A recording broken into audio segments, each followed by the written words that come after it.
Tabe, jumpa lagi dengan saya di Negara Bijaksana, channel yang membahas sebuah persoalan populer di Indonesia secara bijaksana dan dijamin dengan pemikiran terbaru. Masih banyak pro kontra di Indonesia soal kehadiran Pak Jokowi. Meskipun selama ini, bahkan sampai hari ini, tapi saya melihat Pak Jokowi masa depan politik dia tidak segera berakhir bersama dengan berakhirnya jabatan dia sebagai presiden, tapi kingmaker ke depan masih ada di tangan Pak Jokowi. Saya akan menyampaikan analisa argumentasi saya bagaimana Pak Jokowi bisa menjadi kingmaker ke depan, karena tradisinya politisi di Indonesia kalau sudah tidak punya jabatan, apalagi termasuk tidak punya jabatan di partai politik, maka berakhirlah pula peran politik dia. Taring politiknya menjadi hilang dengan sendirinya. Jadi jabatan, apalagi jabatan di partai politik menjadi sebagai taring, sebagai cakar bagi seorang politisi untuk berfungsi di Indonesia. Makin kuat dia. Kita lihat seperti SBY dan Megawati masih berfungsi di politik Indonesia karena mereka cakarannya masih kuat di partai-partai mereka, ya. Sebaliknya orang seperti Profesor Budiono, terus Kiai Ma'ruf Amin, atau seperti Yusuf Kala, itu cakaran politiknya sudah lemah, bahkan sudah tidak ada. Tapi Jokowi menurut saya masih panjang kekuatan politik dia, peran dia dalam politik. Minimal tahun 2029 nanti, pemilu 2029, Pak Jokowi masih menjadi kingmaker di Indonesia. Anggapan orang bahwa Pak Jokowi tidak punya partai politik, terus tidak punya jabatan setelah selesai dari presiden, maka Pak Jokowi sudah jadi bebek lumpuh. Anggapan itu salah, keliru. Saya sudah bicara itu dari tahun-tahun sebelumnya, bahkan selama dalam putaran Pilpres 2024, Pilpres kemarin juga saya sudah bicara itu, bahwa Pak Jokowi masih panjang masa kekuatan politik dia di Indonesia, masih panjang. Ada dua pertanyaan, ya. Mengapa Pak Jokowi saya katakan masih kuat? Dan yang kedua pertanyaannya, bolehkah dia berpolitik? Karena saat ini, sampai saat ini, sejumlah orang masih banyak yang tidak suka Pak Jokowi untuk tampil. Seperti dia kampanye untuk Lutfi kemarin di Jawa Tengah, Pilkada Jawa Tengah. Dia berkampanye untuk Ridwan Kamil, menyebarkan banyak sekali video-video dukungan dia terhadap Pilgub, Cagup, Cawagup, Cabub, Cawabub, dan calon wali kota, calon wakil wali kota di seluruh Indonesia. Ada yang dia memberi endorsement lewat video-videonya. Saya titip kota ini, misalnya kota Maumere atau Kabupaten Sika, kepada pasangan ini. Saya titip Jakarta kepada Ridwan Kamil, Jawa Tengah kepada Lutfi misalnya. Itu video-video endorsement dia. Banyak yang tidak suka, ya, menolak itu. Wah, mantan presiden kok masih berpolitik. Terus ketika ada yang membalas, lah Megawati kok boleh, SBY kok boleh berpolitik? Katanya karena mereka pengurus partai politik. Jokowi kan tidak punya partai politik, bukan pengurus, bahkan bukan anggota, ya. Apalagi sekarang sudah dipecat PDIP, berarti kan dia tidak punya naungan partai, tidak ada pengurus, tidak ada. Pertanyaannya, memang tidak boleh, ya, Pak Jokowi berpolitik? Saya ingin menjawab ke depannya. Nomor satu, saya menjawab. Di era sekarang, di era pemilihan langsung ini, memang selama ini orang dimulai dengan kekuatan politik itu dimulai dengan masuk partai atau memiliki kekuasaan dalam kepartaian. Baru orang memiliki kekuatan politik dia. Lalu di era itu kan di era otoritarian, dan sampai dengan era pemilihan tak langsung. Itu polanya begitu mainnya. Gaya format politik kita memang begitu. Tapi ketika memasuki era pemilihan langsung, maka kekuatan-kekuatan baru yang non partai itu mulai muncul. kekuatan figur, sehingga banyak kali kita lihat di berbagai tempat, berbagai pemilu, berbagai pilkada, misalnya pileg, pemilihan legislatif, itu antara pilihan partai dengan pilihan publik itu berbeda.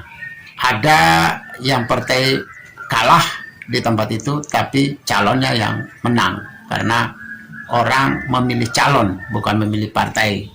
Sekarang meskipun tokoh itu diusung oleh partai besar, kalau masyarakat tidak menyukai tokoh itu, maka kalah. Jadi di era pemilihan langsung ini, ketokohan seseorang itu sangat penting dibanding popularitasnya sebuah partai atau besarnya sebuah partai. Tidak terlalu penting. Kita lihat seperti PSI ya, Partai Solidaritas Indonesia, kan tidak punya kursi di DPR segala macam, dia tidak punya. Tetapi dia adalah pemain politik yang cukup strategis selama ini. Dia mengusung tokoh-tokoh yang memiliki tingkat kepercayaan publik cukup tinggi ya. Satu contoh, dia memilih Jokowi sebagai capres pada waktu itu ya. Termasuk di periode kedua Jokowi juga, ketika partai lain belum mencalonkan Jokowi, PSI sudah mencalonkan duluan. Itu artinya ini partai kecil, tapi orang yang dia usung ini memiliki tingkat kepercayaan publik sangat tinggi, sehingga permainannya menjadi sangat diperhitungkan, menjadi sangat berpengaruh, menjadi terasa signifikan. Dinamika atau kinerja politiknya menjadi cukup tajam, cukup bagus ya. Sehingga di era pemilihan langsung ini kita lihat seperti muncullah tokoh seperti Pak Jokowi. Tidak punya partai politik, tidak punya kekuasaan apapun, orang biasa saja, tapi muncul menjadi 5 kali ikut pemilu di Indonesia dengan selalu menang. Jadi Jokowi dibatasi oleh undang-undang, bukan dibatasi oleh aspirasi masyarakat ya, dibatasi oleh undang-undang. Undang-undangnya hanya 2 periode, maka dia sampai 2 periode, periode ketiga sudah tidak ada. Itu di Solo dulu ya, hampir 100% dia menang di periode kedua. Nah, kalau ada periode ketiga, periode keempat, mungkin saja Jokowi terus. Nah, sampai dengan Pilkada DKI, dia menang, dan 2 kali Pilpres dia menang juga. Jadi, ketiga kalinya sudah tidak bisa, keempat kali tidak bisa karena sudah dibatasi oleh undang-undang. Jadi Jokowi adalah juara sejati di Indonesia, setiap kali ikut pemilu tidak pernah kalah. Dia selalu menang. Itu artinya pribadinya beliau ini mendapat respon positif dari masyarakat. Itu sampai dengan dia berakhirnya jabatan dia di presiden tahun 2024 ini, dia tetap mendapat sambutan publik cukup tinggi, sangat tinggi. Approval rating yang sampai selesai dia jabatannya itu 70-80% itu adalah sebuah pencapaian yang luar biasa. Jadi dukungan publiknya sangat besar, kepercayaan publik sangat besar, respon publik sangat positif untuk dia dan besar sekali. Ketika dia tidak punya jabatan lagi, bahkan sudah dipecat dari PDIP, sekarang dia tidak punya partai pun, dia tidak pernah berubah posisi politik dia, dukungan politik dia tidak berubah, atau peran dia dalam dinamika politik Indonesia tidak akan berubah. Mengapa begitu? Karena alasannya pemilih langsung, di era pemilihan langsung seperti ini, maka posisi publik, posisi masyarakat adalah penentunya. Sampai hari ini, apapun posisi Pak Jokowi, mulai dari dia menjadi cawal wali kota Solo dan cagup Jakarta, DKI, sampai dengan dia capres, itu dukungan publik tidak pernah berkurang ke dia. Sampai sekarang, lihat saja Jokowi kemana-mana selalu diantri masyarakat, dikerumuni. Dan ketika Lutfi di Jawa Tengah, Pilkada Jawa Tengah kemarin, dia mengalami penurunan dari hasil survei, penurunan dukungan publik kepada Lutfi, maka Lutfi datang kepada Pak Jokowi, lalu Pak Jokowi turun, lewat-lewat di beberapa kota saja, bagi-bagi kaos, dan ada Lutfi di atas mobilnya dia. Ya, itu aja surveinya langsung naik, elektabilitasnya Lutfi langsung naik dan menang di Jawa Tengah. Dan di beberapa tempat juga berbagai cagup, cawagup, cabuk, cawabuk, cawal datang berduyun-duyun antri di Pak Jokowi untuk minta endorsement video dia. Dia beri. Itu menunjukkan bahwa dunia politik Indonesia sampai hari ini, Jokowi masih jadi salah satu pilar kuat. Bayangkan di seberang sana adalah tokoh sebesar Megawati, di seberang sini ada Jokowi. Padahal Jokowi sedang tidak berkuasa, sedang tidak punya kekuatan di parpol amanah pun. Tapi dia tetap disandingkan dengan kekuatan. Karena kesetiaan, loyalitas publik kepada Pak Jokowi tetap tinggi, ya saya hitung dari segi statistik selama putaran Pilpres ini menunjukkan bahwa Pak Jokowi memiliki pengikut setia sekitar 30-an%. Itu dilihat dari kasus ketika sebelum Prabowo didukung oleh Pak Jokowi, ketika Pak Jokowi masih di seberang sana dianggap masih bersama dengan PDIP, masih bersama Ganjar, maka survei elektabilitas Ganjar tinggi, jauh-jauh di atas Prabowo.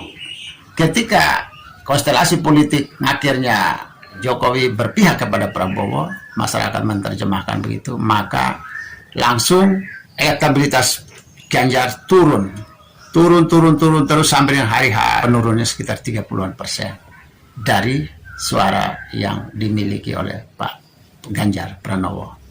Itu artinya sekitar 30-an% pemilih Ganjar Pranowo ini adalah pemilihnya Jokowi, bukan pemilih PDIP. Mereka selama ini ada yang memilih partai lain, ada yang memilih PDIP. Mereka ini adalah pemilih Jokowi yang menyebar di berbagai partai. Tapi ketika Pak Jokowi pindah ke arah Prabowo, maka dari Pak Ganjar turun jauh dan di Prabowo naik tak jauh, naik tinggi. Naik Prabowo itu sekitar 30% juga dibanding sebelum Pak Jokowi ke Prabowo. Ini menunjukkan paling tidak itu paling buruk itu pengikut Pak Jokowi, pendukung Pak Jokowi sekarang di Indonesia sekitar 20-30%. Jumlah ini jauh lebih besar daripada jumlah pemilih terhadap parpol tertinggi di Indonesia. PDIP sekalipun sebagai juara pertama di Indonesia masih kalah dengan Pak Jokowi. Pemilih pendukung Pak Jokowi masih lebih tinggi lagi. Itu artinya kekuatan seorang Jokowi memiliki basis massa yang setia, loyal kepada Pak Jokowi di atas dari semua partai di Indonesia. Pertanyaannya, politisi siapa yang tidak tergila-gila dengan Pak Jokowi, mendapat dukungan Jokowi? Siapa yang tidak gila-gila terhadap Pak Jokowi selama ini? Semuanya tergila-gila. Hiruk pikuk selama ini hanya ingin mendapat endorsement Pak Jokowi. Yang pro dengan Pak Jokowi ingin mendapat endorsement Pak Jokowi. Yang kontra dengan Pak Jokowi juga ingin mendapatkan endorsement Pak Jokowi. Kalau Pak Jokowi memihak ke mereka, mereka diam. Mereka memuja-muja Jokowi. Dan begitu Pak Jokowi tidak mendukung mereka, mereka menghujat Pak Jokowi, menganggap salah, pelanggaran macam-macam. Semua hiruk pikuk ini untuk menunjukkan bahwa memang Pak Jokowi adalah penentu politik kita. Baik yang pro senang dengan Pak Jokowi maupun yang tidak senang dengan Pak Jokowi, tetap esensinya adalah Jokowi dibutuhkan. Karena ketika Jokowi pihak sini senang, sana tidak senang. Ketika Pak Jokowi pihak ke sana senang, sini tidak senang. Jadi berarti kesimpulannya bahwa Jokowi selalu dibutuhkan di Indonesia, pengaruhnya sangat besar. Tinggal saja kesalahan Jokowi terletak pada kalau dia tidak memihak ke yang A, maka A akan menilai Pak Jokowi jelek. B mengatakan Pak Jokowi baik. Kalau Pak Jokowi memihak ke A, maka A mengatakan oh Jokowi baik. Lalu B mengatakan Jokowi jelek. Jadi esensi dari semua pro kontra ini adalah Jokowi adalah tokoh publik yang paling berpengaruh dan paling diminati oleh banyak politisi, oleh banyak partai politik di Indonesia. Kapan redupnya Pak Jokowi? Sampai sekarang tanda-tanda menuju 2029 Pak Jokowi belum redup. Karena pendukung setianya masih ada. Mereka ini siap selalu untuk melihat arah tunjuk Jokowi ke arah mana mereka akan ikut. Dan ini ketika pendukung setia Jokowi melihat arah telunjuk Jokowi, maka yang sama pula lah arah politisi di Indonesia, baik yang lawan maupun yang kawan, selalu melihat kemana arah telunjuk Jokowi. Minimal sampai 2029 Jokowi masih menjadi kingmaker di Indonesia, partai maupun tanpa partai.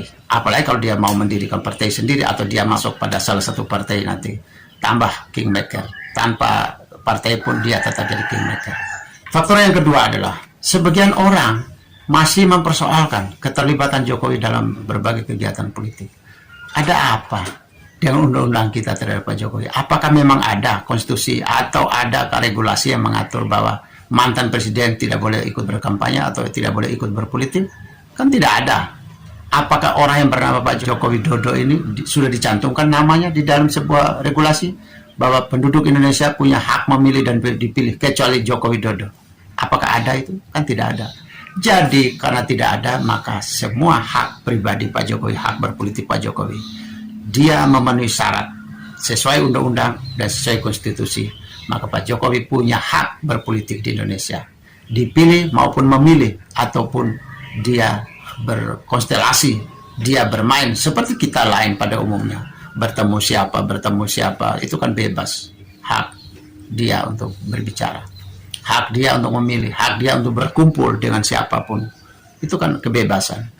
Kenapa harus mempersoalkan Pak Jokowi? Kembali lagi kepada persoalan semula adalah orang yang diam terhadap Jokowi adalah orang yang merasa diuntungkan. Orang yang menolak Pak Jokowi adalah orang yang merasa dirugikan. Dirugikan secara apa? Dirugikan secara peluang untuk menjadi penguasa di Indonesia, untuk menang dalam sebuah konstelasi, peluangnya menjadi kecil atau tidak ada peluang, maka mereka lah yang protes, tidak suka dengan Pak Jokowi. Kalau di negara bijaksana, maka terima Pak Jokowi untuk berfungsi dalam politik Indonesia ke depan. Tidak ada undang-undang, tidak ada satu regulasi pun yang dia langgar, tidak ada konstitusi yang dia langgar. Bagi mereka yang menemukan ada kesalahan-kesalahan, bukan membuat wacana publik, mempengaruhi publik seolah-olah Pak Jokowi bersalah atau seolah-olah Jokowi tidak punya hak, maka semua mereka yang menemukan kesalahan itu hendaknya jangan berwacana, tapi bawalah Pak Jokowi ke hukum, ke jalur hukum, supaya di sana dibuktikan apakah salah, melanggar yang mana. Kalau tidak melanggar berarti dia bebas, dia boleh. Kalau melanggar ya dia harus menjalani hukuman. Nah, kalau cuma berwacana di luar, tidak ada pengadilan, cuma ngomong di luar di media massa bahwa Jokowi cawe-cawe, dia pelanggaran itu, langgar ini, langgar itu, ya itu namanya hoax, fitnah dari orang yang takut kalah, merasa Jokowi terlalu besar dibanding mereka sehingga mereka butuh fitnah. Sebab kalau tidak fitnah dan tidak hoax, mestinya dibawa ke pengadilan, dibawa ke proses hukum saja. Kalau di negara bijaksana tidak akan membuat wacana di publik dengan mengatakan orang pelanggaran, tapi dengan membawa bukti pelanggaran itu ke pengadilan supaya orang ini diproses.